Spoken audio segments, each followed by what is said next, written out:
În adâncurile roiului Abell 3627, o structură se mișcă care rupe înțelegerea obișnuită a formei și stabilității galaxiilor. SO 137001 zboară prin plasma fierbinte a mediului intergalactic cu o viteză atât de mare încât mediul însuși devine un instrument de distrugere și transformare. Norul uriaș de gaz fierbinte care umple spațiul clusterului nu este un vid. Este dens la scara spațiului, saturat cu particule încălzite la milioane de grade, iar în acest ocean invizibil începe procesul care transformă galaxia într-un flux alungit de lumină și materie. Pe măsură ce se deplasează prin acest mediu, straturile exterioare ale gazului galaxiei experimentează presiuni comparabile cu un impact continuu la viteze cosmice. Structura gravitațională ține stelele împreună, dar componenta gazoasă este mult mai vulnerabilă. Se separă, se întinde înapoi, formând pene lungi care se întind înapoi pe sute de mii de ani lumină. Aceste pene nu sunt formațiuni statice. Ele trăiesc, pulsează turbulent, se contractă, se rup și se reasamblează în modele complicate, unde câmpurile magnetice se împletesc cu fluxurile de plasmă. În interiorul acestor cozii are loc un proces care contrazice logica obișnuită a epuizării. În loc de dispariția finală a materiei, se formează regiuni de compresie, unde gazul începe să se condenseze din nou. Noi sisteme stelare se nasc acolo, în ciuda faptului că mediul pare agresiv și destructiv. Aceste zone devin surse de radiație înregistrate în diverse intervale, de la raze X la optică. Strălucirea razelor X arată în mod special limitele interacțiunii dintre gazul ejectat și mediul fierbinte al roiului. În același timp, discul principal al galaxiei își păstrează structura spirală, dar pierde o parte din materie. Brațele exterioare sunt deformate, densitatea lor scade, iar dinamica internă devine mai concentrată. În centru, rotația sistemului stelar continuă, unde echilibrul gravitațional împiedică structura să se prăbușească complet. Totuși, procesul de pierdere a materiei continuă continuu, iar coada devine mai complexă, stratificată și extinsă. Diferențele de temperatură dintre gazul galactic și mediu creează fronturi de șoc. Aceste fronturi comprimă materia, provocând fulgerări locale de radiație. În aceste regiuni, energia este distribuită inegal, formând unde de densitate care se propagă de-a lungul cozii. Câmpurile magnetice prezente în galaxie sunt întinse în fire lungi care conectează fragmente individuale de plasmă într-un singur sistem dinamic. Coada care se formează în spatele unei galaxii în mișcare nu este omogenă. Are noduri cu densitate mare, zone rare, vortexuri turbulente și curenți lungi în care materia este răcită treptat. Aceste regiuni se pot întinde pe sute de mii de ani lumină, formând o structură mai mare decât galaxia însăși. Cu toate acestea, originea întregului flux este asociată cu o singură sursă, un sistem legat gravitațional care traversează mediul dens al roiului. În cadrul acestor structuri extinse de gaze, are loc evoluția chimică. Elementele ejectate de pe discul galaxiei se amestecă cu materia mediului intergalactic. Se formează noi combinații și fluctuații de densitate, care devin baza pentru viitoarele formațiuni stelare. Acest proces nu este uniform. Unele părți ale cozii rămân rare și fierbinți, în timp ce altele trec treptat în stări mai reci, permițând gravitației să înceapă să asambleze noi structuri. Observațiile cu raze X înregistrează nu doar coada în sine, ci și frontul de compresie din fața galaxiei. Acolo, gazul mediului intergalactic se condensează, se încălzește și mai mult, formând un val de șoc care înconjoară partea frontală a sistemului în mișcare. Această regiune devine un loc cu condiții fizice extreme, unde presiunea și temperatura ating valori rareori întâlnite chiar și la scara roiurilor de galaxii. Dinamica internă a discului nu se oprește. Brațele spiralate continuă să se rotească, dar structura lor devine asimetrică. Partea orientată spre mișcare este afectată mai puternic decât partea opusă. Aceasta duce la o schimbare treptată a distribuției gazului în interiorul galaxiei, crescând efectul de a atrage materia spre coadă. În timp, coada începe să formeze o rețea complexă de fire. Aceste filamente nu există izolate. Ele interacționează, se intersectează și creează zone cu densitate crescută. În unele dintre ele sunt înregistrate semne de formare a stelelor, ceea ce face ca coada să nu fie doar o urmă de distrugere, ci și o zonă a proceselor creative. Energia mișcării galaxiei prin mediu este transformată în materie structurantă la o scară enormă. Plasma din interiorul cozii se află într-o stare de instabilitate constantă. Liniile magnetice se întind și se rup, creând explozii locale de energie. Aceste procese conduc la o distribuție eterogenă a radiației, unde zonele luminoase alternează cu regiuni aproape transparente. Ca rezultat, coada capătă o textură internă complexă, asemănătoare unui flux, în care fiecare parte se află în propria stare dinamică. Câmpul gravitațional al galaxiei în sine continuă să țină nucleul și o parte din disc, dar pierde treptat controlul asupra straturilor exterioare de gaz. Acest proces nu este instantaneu, se întinde pe sute de milioane de ani. În această perioadă, structura cozii se poate schimba de multe ori, trecând de la configurații dense și luminoase la stări mai rare și difuze. În timp, fluxul alungit de materie încetează să mai fie perceput ca o simplă continuare a galaxiei și se transformă într-un sistem dinamic independent în cadrul mediului roiului. În interiorul acestuia, coliziunile de particule continuă, mișcările turbulente se intensifică, iar energia este redistribuită între straturi de gaz cu densități diferite. La cele mai dense noduri, începe răcirea locală, care permite gravitației să reasambleze materia în condensații, capabile să dea naștere în cele din urmă unor noi structuri stelare, în ciuda faptului că materialul original a fost deja smuls de pe discul principal. Eterogenitatea temperaturii devine un factor cheie în existența cozii. Zonele fierbinți păstrează un grad ridicat de ionizare, emițând în gama razelor X, în timp ce zonele reci încep să strălucească în intervalele optică și ultravioletă. Aceasta creează o imagine complexă, cu mai multe straturi, unde același flux de materie există simultan în diferite stări fizice, distribuit în spațiu în funcție de condițiile locale de presiune și densitate. Câmpurile magnetice interne, întinse prin mișcare prin mediul intergalactic, formează filamente lungi care stabilizează o parte din structura cozii. Aceste filamente acționează ca ghiduri pentru plasmă, limitând expansiunea sa haotică și creând canale preferate de mișcare. La intersecția liniilor magnetice apar zone de activitate crescută, unde energia este concentrată și apoi eliberată sub formă de fulgerări de radiație. Discul galactic, care și-a pierdut o parte din gaz, își schimbă treptat traiectoria evolutivă.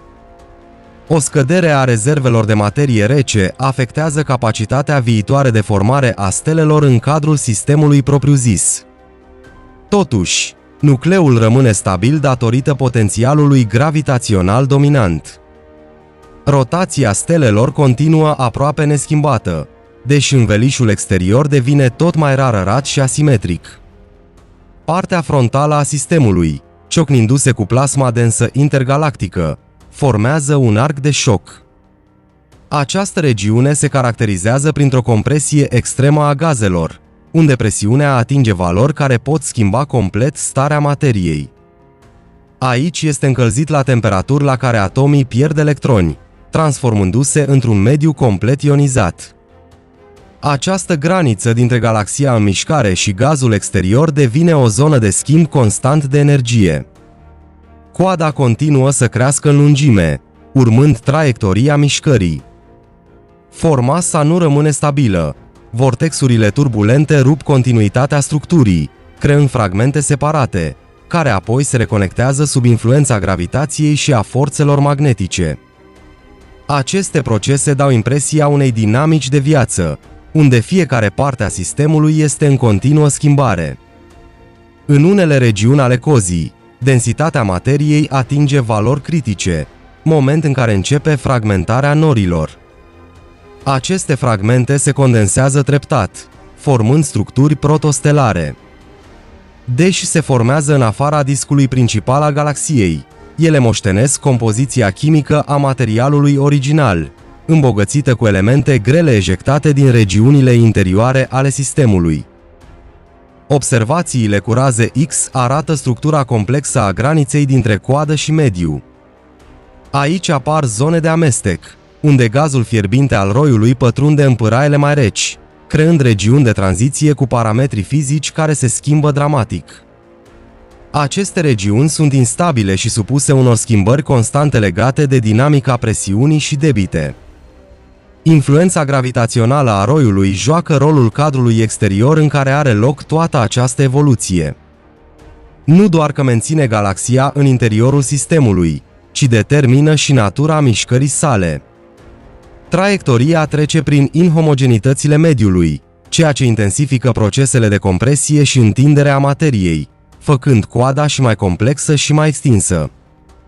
În timp, structura cozii poate atinge scări comparabile cu distanțele dintre galaxii din interiorul roiului. Nu devine doar o urmă de mișcare, ci o componentă semnificativă a dinamicii generale a mediului. În interiorul acestuia, procesarea materiei care trece între stări, temperaturi și densități continuă. Energia eliberată prin interacțiunile din interiorul cozii este disipată în spațiul înconjurător, afectând termodinamica locală a mediului clusterului. Acest lucru duce la regiuni în care temperatura și densitatea se abat de la fundalul mediu, creând inomogenități care pot persista pe intervale lungi de timp cosmic. Procesele interne din galaxie și coada acesteia rămân interconectate, în ciuda pierderii materiei. Gravitația continuă să mențină sistemul intact, dar echilibrul se mută treptat către influențe externe. În cele din urmă, o astfel de structură devine dovada interacțiunii dintre mișcare, mediu și timp, unde forma nu este determinată de o stare statică, ci de un proces continuu de transformare a materiei. Treptat, coada încetează să mai fie un singur flux continuu și începe să se deintegreze într-o ierarhie complexă de structuri, fiecare trăind conform propriilor condiții fizice locale. În unele zone, plasma fierbinte rarefiată, aproape complet ionizată și menținută doar de câmpurile magnetice ale roiului, domină. În altele, condensările reci, unde gazul a început deja să treacă într-o stare moleculară. Aceste contraste formează o rețea de curgeri intersectate, în cadrul cărora energia este distribuită extrem de inegal. De-a lungul întregii lungimi a cozii, sunt înregistrate zone de unde de șoc, care apar acolo unde aglomerații individuale de materie se ciocnesc cu mediul înconjurător sau între ele. Aceste unde comprimă gazul, crescând local densitatea și temperatura acestuia, rezultând explozii scurte de radiație. După trecerea prin frontul de șoc, materia se extinde din nou, dar într-o configurație schimbată, cu energie internă redistribuită și o structură schimbată a liniilor magnetice. Câmpurile magnetice interne devin un factor din ce în ce mai important în stabilitate. Acestea sunt întinse în fibre lungi care leagă regiuni individuale ale cozii într-un singur sistem, deși foarte instabil. Aceste fibre nu doar că direcționează mișcarea plasmei, dar împiedică și fragmentele structurii să nu se deintegreze complet, creând cadre temporare pe care se formează noduri dense de materie. Unele dintre aceste noduri încep să prezinte semne de colaps gravitațional. Gazul din ele se comprimă, pierde energie termică și devine tot mai dens. În astfel de regiuni, structurile germinale ale viitoarelor obiecte stelare se formează, în ciuda faptului că acestea sunt situate mult dincolo de discul principal al galaxiei. Aceste procese arată că, chiar și în condițiile de distrugere a structurii inițiale, ordonarea locală a materiei continuă. Însă și mișcarea SO 137001 prin mediul intergalactic rămâne forța motrice din spatele întregului sistem. Câmpul gravitațional al roiului ghidează traiectoria, iar rezistența plasmei fierbinți creează o presiune constantă asupra straturilor exterioare ale galaxiei. Această presiune este inegală, depinde de densitatea locală a mediului, ceea ce duce la tragerea asimetrică a gazului și la formarea unei structuri complexe și curbate a cozii. În interiorul galaxiei însăși, redistribuția materiei continuă. Pierderea straturilor exterioare determină concentrarea gazului rămas mai aproape de centru. Aceasta intensifică procesele interne de formare a stelelor nucleu, unde densitatea rămâne suficient de mare pentru ca compresia gravitațională a norilor să continue. Totuși, zonele exterioare se sărăcesc treptat, iar contribuția lor la dinamica generală a sistemului scade. Gradientele de temperatură dintre coadă și mediu devin din ce în ce mai bruște. La punctele de contact dintre gazul fierbinte al roiului și materia galactică mai rece, se formează straturi subțiri de tranziție, unde parametrii fizici se schimbă pe distanțe scurte. Aceste straturi sunt instabile și predispuse la dezvoltarea instabilităților hidrodinamice care complică și mai mult structura cozii. În unele regiuni ale cozii se observă fenomenul de compresie repetată a materiei. După distrugerea și tragerea inițială, gazul poate fi din nou concentrat sub acțiunea centrelor gravitaționale locale. Aceste centre apar din cauza inomogenităților de densitate lăsate după trecerea undelor de șoc. Ca urmare, se formează nori compacti care pot exista relativ autonom în cadrul unui pârâu comun. Radiația cozii devine multicomponentă. Gama de raze X captează regiuni fierbinți și rare. Gama optică surprinde structuri mai dense și mai reci, iar raza radio permite urmărirea distribuției câmpurilor magnetice și a radiației sincrotron a particulelor încărcate. Totalitatea acestor date formează o imagine în care același obiect există în mai multe stări energetice în același timp. Dinamica întregului sistem rămâne instabilă pe scări lungi de timp. Coada continuă să-și schimbe forma, să se deintegreze și să se reasambleze în noi configurații. Gravitația roiului, mișcarea galaxiei și presiunea mediului intergalactic interacționează constant, creând un sistem complex de forțe în care nicio componentă nu rămâne statică. În cele din urmă, astfel de structuri devin elemente importante în evoluția roiurilor de galaxii. Ele redistribuie materia între galaxii și mediul intergalactic, influențează termodinamica plasmei și creează condiții pentru formarea locală a stelelor în afara discurilor galactice tradiționale. În acest proces, distrugerea și creația sunt inseparabile, iar forma cozii însăși devine o reflectare a schimbului continuu de energie și materie în cadrul structurii la scară largă a Universului. Pe măsură ce scara și timpul interacțiunii cresc, structura cozii începe să asculte nu o singură dinamică dominantă, ci o multitudine de procese suprapuse care acționează simultan și adesea în direcții opuse. Turbulența nu devine doar o tulburare, ci principalul mecanism al existenței materiei în acest flux alungit. Vortexuri de dimensiuni diferite apar, se deintegrează și se reformează, creând o cascadă de tranziții energetice de la structuri mari la structuri mici și înapoi. În cele mai rare regiuni ale cozii, gazul se amestecă treptat cu mediul intergalactic, pierzându-și apartenența originală galaxiei. Totuși, împrăștierea completă are loc inegal. Filamentele magnetice reziduale țin fragmentele de materie împreună, creând structuri lungi și subțiri care pot persista milioane de ani. Aceste filamente acționează ca un cadru de-a lungul căruia continuă redistribuirea lentă a densității. În interiorul nodurilor mai dense, procesul de răcire continuă, ceea ce duce la o compresie suplimentară a substanței. Unde temperatura scade suficient de mult, se formează nori moleculari, capabili de colaps gravitațional. Aceste regiuni devin centre locale de noi formări stelare, în ciuda faptului că există într-un mediu inițial nefavorabil pentru acumularea durabilă de gaz rece. Mișcarea galactică prin mediul fierbinte al roiului amplifică efectul derivării materiei. Partea frontală a sistemului este supusă constant presiunii, care nu doar comprimă gazul, ci îl și redistribuie pe suprafața discului. Acest lucru duce la formarea unor structuri asimetrice în interiorul galaxiei, unde o parte este mai săracă, iar cealaltă păstrează cea mai mare parte a materiei dense. Orbitele stelare interioare rămân relativ stabile, dar componenta gazoasă continuă să se schimbe.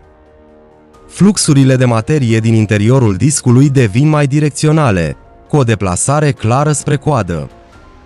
Aceasta creează o sursă constantă de reaprovizionare pentru structura alungită. Chiar dacă corpul galactic își epuizează treptat rezervele de gaz. Razele X fixează granița dintre galaxia în mișcare și mediu ca o regiune complexă, cu mai multe straturi. Aici există o interacțiune constantă a curgerilor cu diferite temperaturi și densități. Undele de șoc nu formează o singură linie, ci se fragmentează într-o rețea de fronturi curbate care se propagă peste suprafața interacțiunii. În această zonă se dezvoltă instabilități care duc la fragmentarea graniței.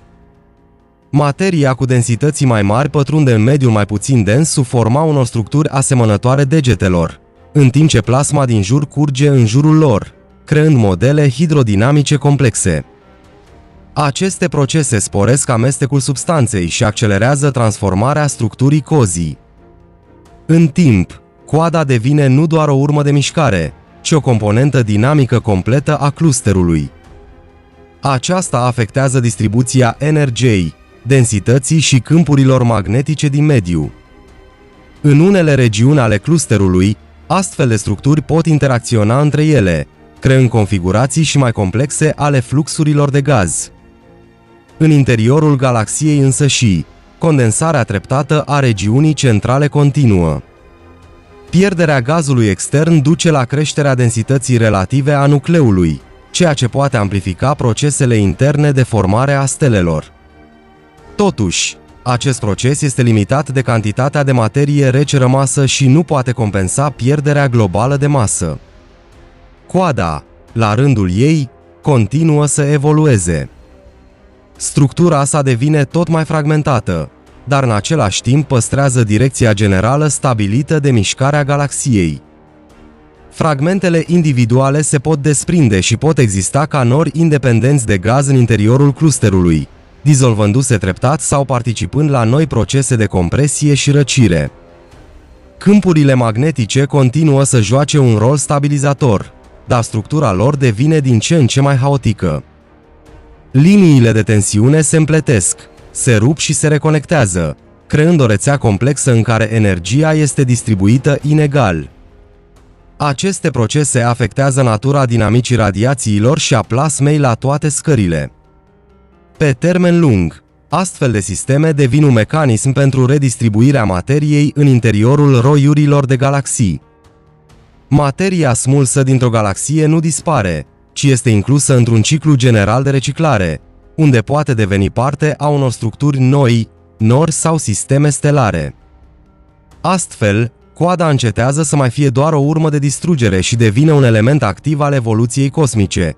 În timp, structura cozii ajunge într-o stare în care distincția dintre fragmentele individuale de materie și mediu devine aproape neclară. Granița încetează să mai fie o linie clară și se transformă într-o regiune complexă de tranziție graduală, unde parametrii gazului se schimbă continuu, fără întreruperi bruște.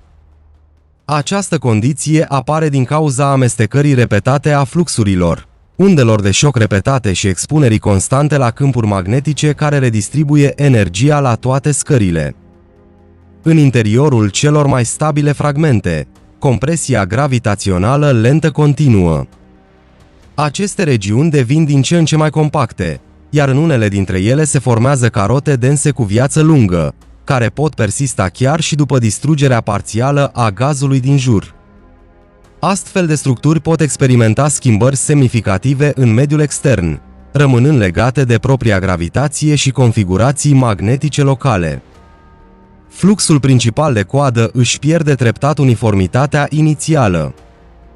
În loc de o singură formațiune alungită, se transformă într-un sistem de filamente și nori distribuiți de-a lungul traiectoriei SO 137001. Aceste filamente nu mai formează o linie strict continuă, dar păstrează orientarea generală dată de mișcarea prin mediul dens al clusterului. În cadrul fiecărui filament, procesele locale de răcire, încălzire și redistribuție a materiei continuă. Mediul intergalactic prin care trece sistemul nu rămâne nici el pasiv. Reacționează la trecerea galaxiei prin modificarea densității, temperaturii și structurii turbulenței. Ca urmare, se formează o lungă dâră de perturbații, care persistă chiar și după ce grosul gazului a părăsit deja regiunea de interacțiune. Această potecă devine parte a dinamicii generale a clusterului, influențând mișcările ulterioare ale altor obiecte. Pe măsură ce te îndepărtezi de centrul clusterului, influența presiunii externe scade, iar structura cozii începe să se extindă treptat. Totuși, această expansiune nu duce la o deintegrare ordonată. Din contră, crește fragmentarea, deoarece diferite părți ale sistemului răspund diferit la reducerea presiunii. Regiunile mai dense păstrează conectivitatea, în timp ce zonele rarefiate încep să se dizolve în spațiul înconjurător. Liniile magnetice interne, întinse pe distanțe uriașe, își pierd treptat ordinea originală. Reconectarea câmpurilor magnetice devine un fenomen frecvent, însoțit de emisii locale de energie.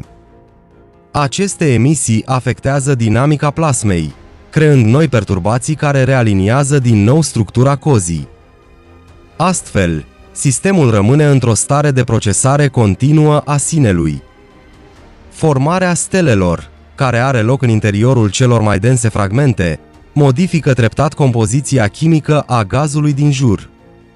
Stelele în formare încep să emită energie, care afectează regiunile din apropiere, încălzindu-le și prevenind parțial o compresie suplimentară a materiei.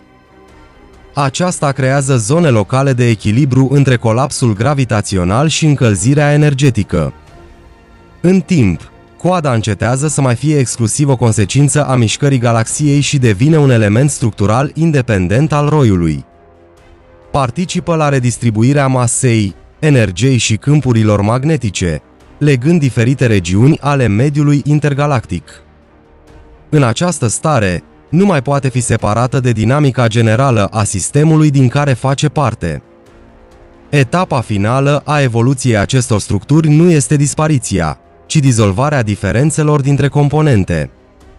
Gazul care a aparținut odinioară galaxiei devine treptat parte din fundalul general al roiului, păstrând doar urme ale vechii sale organizații sub forma inomogenităților de densitate și configurații magnetice. Aceste urme pot exista mult mai mult decât forma originală însăși.